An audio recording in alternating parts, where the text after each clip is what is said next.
willing to appreciate you and understand. So we're going to go through the principles. You have 8 of them here. Now let's start with 1. You'll be explaining so that my viewers can get to understand this very well. Now 1, before dating, you must identify yourself. Very important. Right. You must identify yourself. You know, the whole focus of relationship, let's say marriage, is that you are going to be a helper to yourself. So, Lebanon, I cannot think of being a helper to you if I don't even know myself. Right. You understand? I tell people, when it comes to marriage itself, marriage is between 2 single people. You know, the fact that somebody is not married doesn't make or mean the person's single. This is where we've gotten it wrong. The whole concept of singleness, many people have not gotten it. The mere fact that you are not married doesn't mean you are a single person. Singleness is a state of being whole. It's a state of being unique, knowing who you are, knowing your strength and your weakness. Including temperament. Everything. Knowing your strength and knowing what you can put on the table. You know, last time I made the statement, there's nothing like a bad wife or a bad husband. Why? The idea is that you may not be good for somebody. Or when somebody is not good for you, it doesn't mean that the person is not good for everybody. That person can be good for another person. The reason why we are facing a lot of challenges is that many of us, because we don't identify ourselves. So if I come to Steve Africa and my idea is to come and help, I must know whether I'm a cameraman or a sound man, or maybe I work at them. I should know where I can fit. So if I want to now go into Lebanese life, I need to know myself, know my strength, my weakness, and know how I can be of help to Lebanon. So if I tell people, if you want to now go into a relationship with anybody, and all you're thinking about is money and sex, then I'm sorry. You are not even qualified to enter into any relationship. Why? Because you must identify yourself, know that beyond the money and the sex, this is how I can be of help to Lebanon. Are you getting my point? Because we are, like I said, we all have our strength and weakness. It's just like putting a square object into a round hole. It's not fit. And that's what we're doing. We just meet people, and because the connection is there, the vibe is everything, that's what. No. That's why you hear people make statements like, you are not helping me. What are you doing for me in marriage? When people, at the time people are married, then you hear some of these statements, a woman telling the husband, okay, then I am mommy.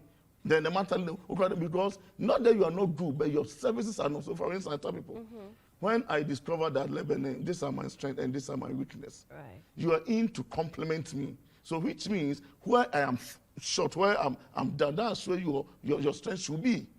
So can you imagine, as I sit here right now, my strength is to pray. Apostle, how do we even discover all these strengths that you're talking about? Yeah, that's what I'm saying. So, for instance, as a person, Lebanon, as we sit here, by now, you should, if I should come close to you right now, you should be able to tell me that, look, this is who Lebanon is. The simple question, who are you?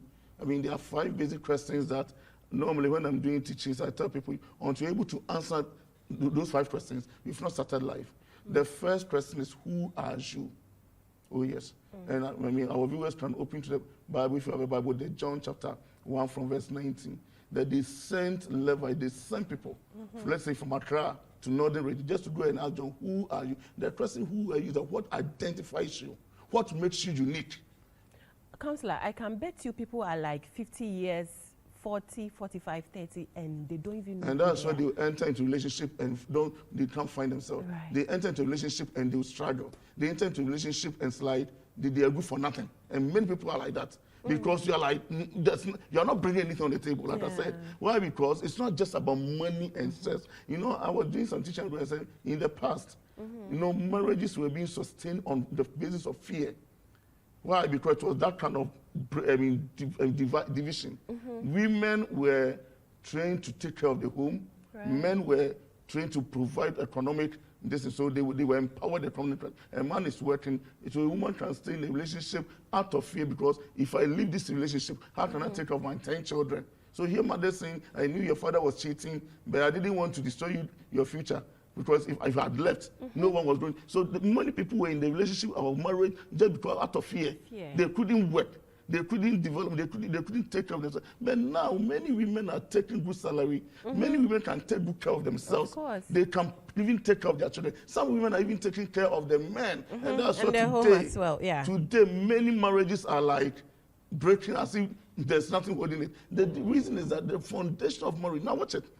The one who designed marriage, look at the situation he made before God brought the woman out. He said, it's not good for this man to be alone. The word alone doesn't mean lonely. The word alone means all in one. Watch it. I'm going to make him a helper. So the reason God is bringing that woman in is that she's coming in to help. So your focus, your foundation of moving somebody's life is that I have identified one. That's what I said. Marriage is between two singles. Singleness means you are a whole person on your own. With that somebody you can stay. You can depend on yourself. But you have a lot instead that you can offer a helping hand to another person. That's what God did. God developed the man to be so unique that without the woman, the man was so focused, working. Now God is bringing a woman, and he knew that, look, I've developed this woman so uniquely that she can also stay alone. But she can offer a helping hand to this man. And God now used the statement comparable. Comparable means the man equally will also offer help. So we move into relationship with understanding that there is something in me that you need that I can offer. That's why you must identify yourself. So if you don't find that thing, don't enter into relationship. You'll be a useless person in that relationship. Are you getting it? So now that those days, it was just about men providing, and now women can provide. An average man don't have anything it takes to be in the marriage, because we are now lording over the women. We are now over to now the woman now can take care of herself. What can you do? So you see that now today many men have lost themselves in marriage. Because those things that you were using to now bluff and do all kinds of things, it's no more there. So you should know that aside money and sex, if I should come into your life right now, I need to ask myself, what are the things I can offer to you? Are you getting my point? Perhaps you are very good maybe in what you're doing, but perhaps I'm not okay. I'm very good at organization, and looking at the Lebanon, she has this prospect. So if I come into her life, I can manage her, help her to do A, B, C, D. And that's what many people are doing. I heard of a woman who was sharing her testimony that she married her husband with the understanding that, look, this man, before they met, the man was a pastor already. But he was so busy that upon all his good teachings and the rest, he asked me, how many books do you have? Say, oh, no books. I don't have time for books. So that's what they went to realize. Then there's something because the woman loved to write. That was her hobby. So what did she do? Even before marriage, she started now recording the messages of the man and started putting some of them together. Before even marriage, she has helped the man to write about 10 books. So you see clearly, aside sex and money, the man now realized that, look, this woman, that is it. That she can be of greater help to me. If you can't be of help to anybody, I'm sorry. Don't enter into a relationship.